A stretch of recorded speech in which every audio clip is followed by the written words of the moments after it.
You're a Roman guard standing outside a sealed stone chamber in Alexandria. Inside that room is Cleopatra, Queen of Egypt, Pharaoh, descendant of the Ptolemies, the most powerful woman in the ancient world. She has been locked inside for 7 days. You hear her sometimes, not crying, not screaming, just movement, soft footsteps on stone, the faint rustle of fabric. Occasionally her voice speaking as if someone else is there, though you know for certain she is alone. Before we go any further, there's something you need to understand about Cleopatra's death. Everything you think you know about it is wrong. The romantic story of the asp hidden in a basket of figs is likely fiction. The image of Cleopatra dying peacefully in her royal bed, surrounded by loyal handmaidens, is almost certainly fiction. What actually happened inside those sealed chambers between August 1st and August 1230 before Christ was something far more deliberate, far more calculated, and far more revealing about how Rome destroyed its enemies. This is not a story about suicide. It is a story about a systematic psychological operation designed to break the last pharaoh of Egypt before allowing her to die. The real question isn't how Cleopatra died. It's why Octavian needed her to die in a very specific way, and why he needed 10 days to make it happen. If understanding how power operates at its most controlled and calculated matters to you, consider subscribing. This channel exists to expose the mechanisms of domination that shaped ancient civilizations in ways romantic history prefers to ignore. Let me show you what really happened during Cleopatra's final 10 days alive. The destruction began on August 1st, 30 before Christ. Inside the tomb Cleopatra had built for herself, Mark Antony was dying. He had fallen on his own sword after being falsely told that Cleopatra was already dead. Except she wasn't. She had barricaded herself inside her tomb with her 2 most loyal handmaidens, and as much treasure as she could carry. The tomb stood near the Temple of Isis. A solid stone structure 2 stories high, massive wooden doors, no easy access points, built like a fortress because Cleopatra understood that in death, she would need the same protection she demanded in life. Antony was bleeding out at the base of the tomb. His men begged Cleopatra to open the doors. She refused. She couldn't risk it. Octavian soldiers were minutes away. According to Plutarch, Cleopatra and her attendants lowered ropes from the upper level and hauled Antony upward through a high opening, dragging him inside while he was still alive. His blood ran down the stone walls as they pulled. Think about that image. The Queen of Egypt pulling her dying lover into her tomb, because opening the door meant capture. Antony died in her arms on the upper level of that chamber. His final words, recorded by Plutarch, "Do not pity me in this last turn of fate. I was the greatest of Romans, defeated only by another Roman." He died believing his life had meaning. Cleopatra had only minutes to grieve before Octavian's forces arrived. But Octavian did not storm the tomb. He did not break down the doors. He did not force his way inside. Instead, he sent a messenger, Gasilas. The message was simple. Caesar wished to discuss terms of surrender and the future of her children. Cleopatra refused to open the doors. She spoke to Proculus through a narrow gap in the stone, saying she would only negotiate if Octavian guaranteed her children's safety. While she spoke, Proculus's men were climbing the outer walls. They entered through the same opening used to pull Antony inside just hours earlier. They took her by surprise. Cleopatra reached for a dagger hidden in her clothing and tried to kill herself. But the soldiers were ready. They tackled her, disarmed her, restrained her. According to Cassius, Cleopatra screamed as they seized her, "You will not take me alive to Rome. You will not parade me. Kill me now." But the soldiers had explicit orders: keep her alive. Use whatever force was necessary. Do not let her die. They carried her from the tomb, transported her to the palace, sealed her inside a guarded chamber on the 2nd floor. That moment, August 1st, was when the real destruction began. Octavian didn't simply want Cleopatra dead. He needed something specific from her death, and that required time. Egypt, the wealthiest kingdom in the ancient world, was now his. But in Rome, he faced a problem. He had just won a civil war. Romans killing Romans. Blood spilled by citizens against citizens. He needed to justify it. He needed to transform a civil war into something easier to accept. A war against a foreign enemy. A war against a dangerous queen from the east who had corrupted Mark Antony and threatened Rome itself. But Cleopatra wasn't a barbarian. She was educated, multilingual, politically skilled. She had lived in Rome, spoken Latin, met senators, negotiated with Cicero. Romans knew she wasn't a caricature, and that was the problem. Complicated enemies don't make effective propaganda. Octavian needed to simplify her to turn her from a political rival into a symbol. The Eastern temptress, the Egyptian witch, the foreign corruption that had to be eliminated for Rome to survive. And above all, He needed to parade her through the streets of Rome in his triumph alive, because Cleopatra knew exactly what that parade meant. And she would rather die than let it happen. But Octavian had 10 days to make sure she didn't. Octavian needed the Roman people to see the dangerous queen defeated, humiliated, broken. Roman triumphs followed a formula. A defeated enemy king or queen was led through the streets of Rome in chains, displayed to the crowd, publicly degraded, and at the end of the parade, traditionally executed in the Talinuman prison. This was how Rome celebrated victory, through ritualized humiliation of the conquered. Octavian's entire political future depended on that spectacle, on parading Cleopatra through Rome as living proof he had defeated the East. But Cleopatra understood that formula. She had seen triumphs before. She had been in Rome in 44 before Christ during Caesar's GSC triumph. She had watched as Vercingetorix, the Geese king, was dragged through the streets in chains and then strangled to death in the Tullium. She knew exactly what Octavian intended for her. Two wills in direct opposition. 10 days to resolve the conflict. This is how Octavian approached the problem. The chamber where Cleopatra was held was chosen carefully. Second floor of the palace. One door, one small window too narrow for a person to pass through. Guards stationed outside day and night. Everything potentially dangerous removed. No knives, no daggers, no ropes, no sharp objects of any kind. According to Plutarch, they even searched her clothing and hair every single day. Checked for hidden weapons, checked for poison, checked for anything she might use to kill herself. Cleopatra was stripped of everything except basic clothing and placed alone in an empty stone room.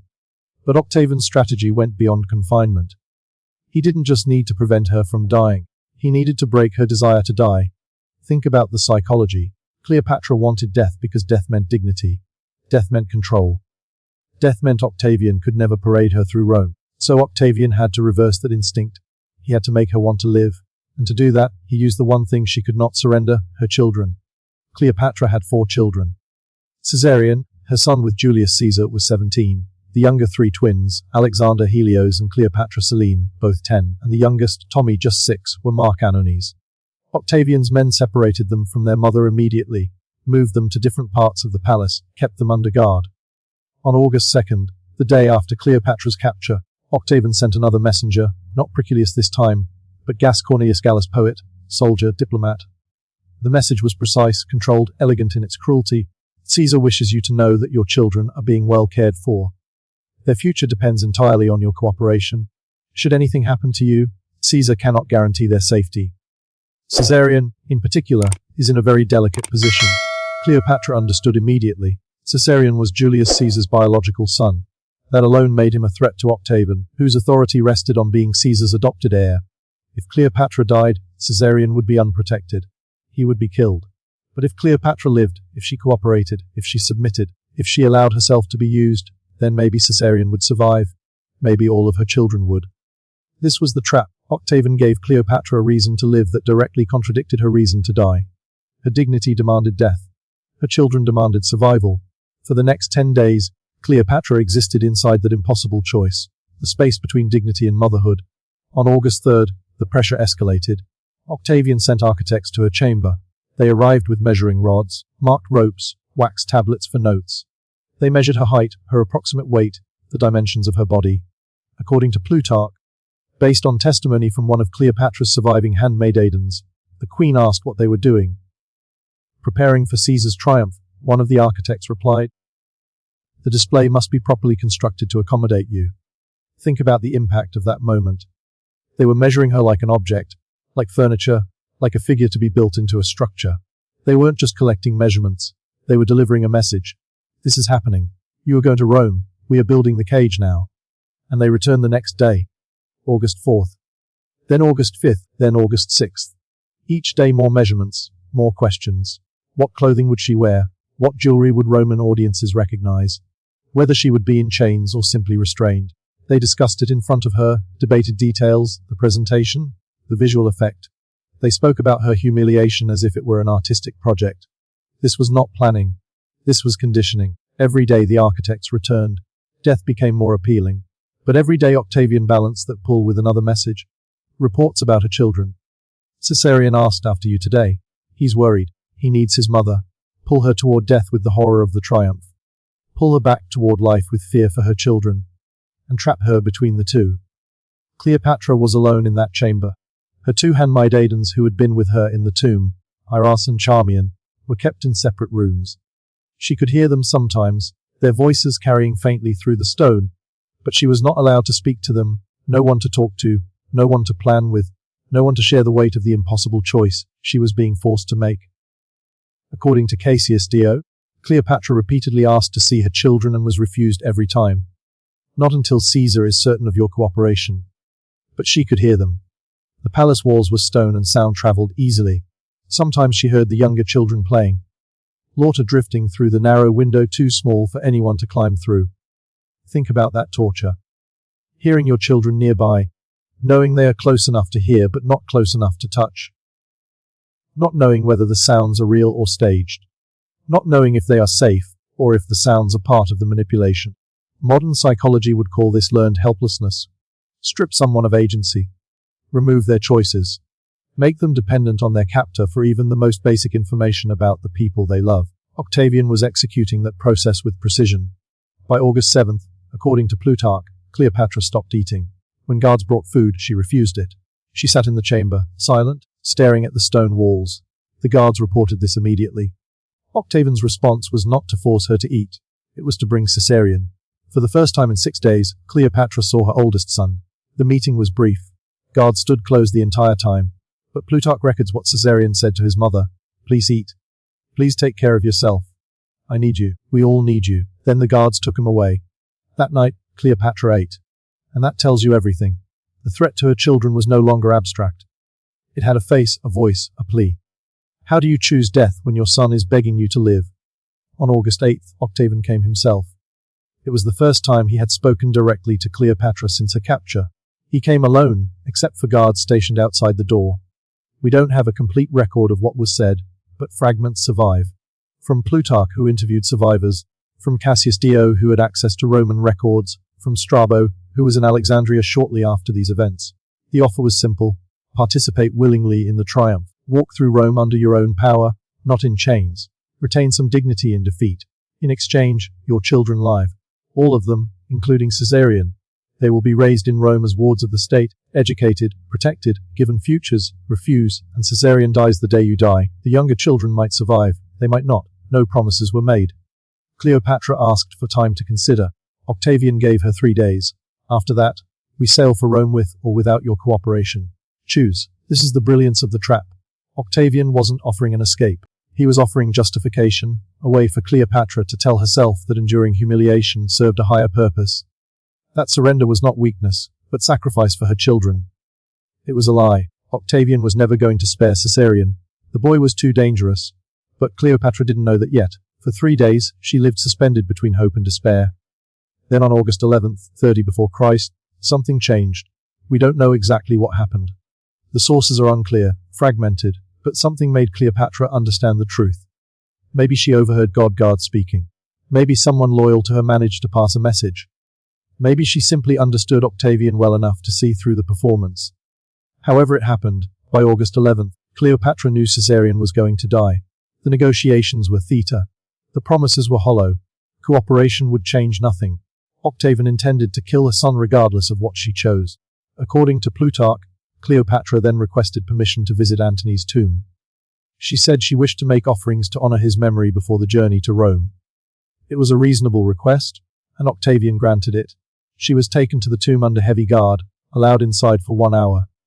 The soldiers watched as she made offerings, watched her pray, watched her pour libations over the place where Antony had died. They did not see her palm, the small clay vial hidden within the tomb's wall. They did not notice a slipper into her clothing. When she was returned to her chamber, Cleopatra asked for a meal. She specifically requested figs, fresh figs from the market. The guards inspected the basket carefully. They looked for hidden weapons, poison, anything dangerous. They saw only fruit. They let it through. This is where the story of the snake enters. The popular version claims Cleopatra hid an asp, an Egyptian cobra, inside the basket of figs. It's dramatic, symbolic. The cobra was associated with Egyptian royalty, but several ancient historians, including Strabo, doubted that account. The timeline doesn't align. The symptoms recorded don't clearly match cobra venom, and snakes are notoriously unreliable as methods of suicide. What makes more sense based on the evidence is that Cleopatra had obtained poison earlier, that she hid it, in Antony's tomb during the days she was barricaded there, and that she retrieved it during her final visit. What happened next would end the 10 days and decide whether Cleopatra died broken or in control. The exact method matters less than what happened next. August 1230 before Christ. Early morning, the guards outside Cleopatra's chamber heard nothing unusual. No screams, no struggle, just silence. Around the third hour, they opened the door to bring her breakfast. Cleopatra was dead. She lay on a golden couch dressed in royal regalia. Her 2 handmaidens were with her. Iris was already dead at the foot of the couch. Charmian was still alive, using her remaining strength to straighten the diadem on Cleopatra's head. According to Plutarch, one of the guards asked her, "Was this well done?" Charmian replied, "Extremely well fitting for a descendant of so many kings." Then she died. Cleopatra was 39 years old. This was not a suicide born of despair. It was a final act of control. For 10 days, Octavian had tried to break her. Tried to make her choose life so he could parade her through Rome. Tried to use her love for her children to force her to surrender her dignity. Her death was her refusal, her final message. "You can take my kingdom, you can destroy my line, but you cannot take my choice. You cannot parade me, you cannot have that victory." She died on her own terms. Dressed as a queen, surrounded by the symbols of power, Octavian had worked so carefully to strip away. But here is the final cruelty. Octavian won anyway. He could not parade the real Cleopatra. So he built a substitute, a statue, an effigy. During his triumph in Rome, a massive image of Cleopatra with a snake attached to her arm was carried through the streets. The Roman crowd saw Cleopatra in Octavian's triumph, saw her defeated, saw her reduced to the image he wanted them to remember. The propaganda worked. The version of Cleopatra as the exotic Egyptian seductress who died by snake bite became the story that survived for 200 years. And Caesarion the child, Cleopatra died believing she might save, was murdered 3 weeks later. Octavian sent assassins to intercept him as he fled toward India. Julius Caesar's only biological son, 17 years old, was killed on the road in the Egyptian desert. The younger children survived. They were paraded in Octavian's triumph in place of their mother. Raised in Rome as wards of Octavian's sister, watched closely given limited futures, never allowed to return to Egypt, Cleopatra died believing her sacrifice might protect them, believing that choosing the manner of her death over participation in Octavian's spectacle was an act of dignity. In reality, Octavian got everything he wanted. The propaganda victory, the elimination of rivals, the conquest of Egypt, control of the story. Cleopatra's death brought nothing except the way she died. And that is what those 10 days reveal about power at its most systematic. Octavian didn't just want to defeat Cleopatra. He wanted to dismantle her psychologically first. To turn her love for her children into a weapon against her will to die with dignity. To construct an impossible choice, dignity or children, and force her to live inside it. To measure her for humiliation. To show her exactly what awaited her in Rome. To offer false hope that cooperation might save what mattered most. It was a machine. Every element calculated. Every pressure point identified. Every moment designed to strip her of agency until surrender felt rational. And when it didn't work, when Cleopatra chose death anyway, Octavian simply paraded an image instead. That is real power. Not the ability to kill, but the ability to control the narrative, even when your enemy denies you. If this exposed something unsettling about how ancient power functioned, how defeating enemies wasn't enough, they had to be broken first. Subscribe and turn on notifications. We'll continue uncovering how systematic destruction shaped the ancient world. Leave a comment with your thoughts on whether Cleopatra's final choice was a victory, a defeat, or both. Stand in Alexandria today. The tomb where Cleopatra died is gone. The palace where she spent her last 10 days lies underwater, lost to earthquakes and time. All that remains are the stories and the question. She chose death over humiliation, yet her image was paraded anyway. She died to protect her children. Yet Caesarion was killed. She controlled the manner of her death, but not the story that followed. Those 10 days between August the 1st and August 12th reveal something essential about power and agency. Sometimes the only choice left is how you lose. Sometimes dignity costs everything and buys nothing except the knowledge that the choice was still yours. Cleopatra died a queen alone in a sealed stone room, accompanied only by 2 loyal handmaidens. She failed to save her kingdom, failed to save her children, succeeded only in denying Octavian the satisfaction of parading her living body through Rome. Whether that was enough, whether it mattered, is the question that echoes across 2,000 years.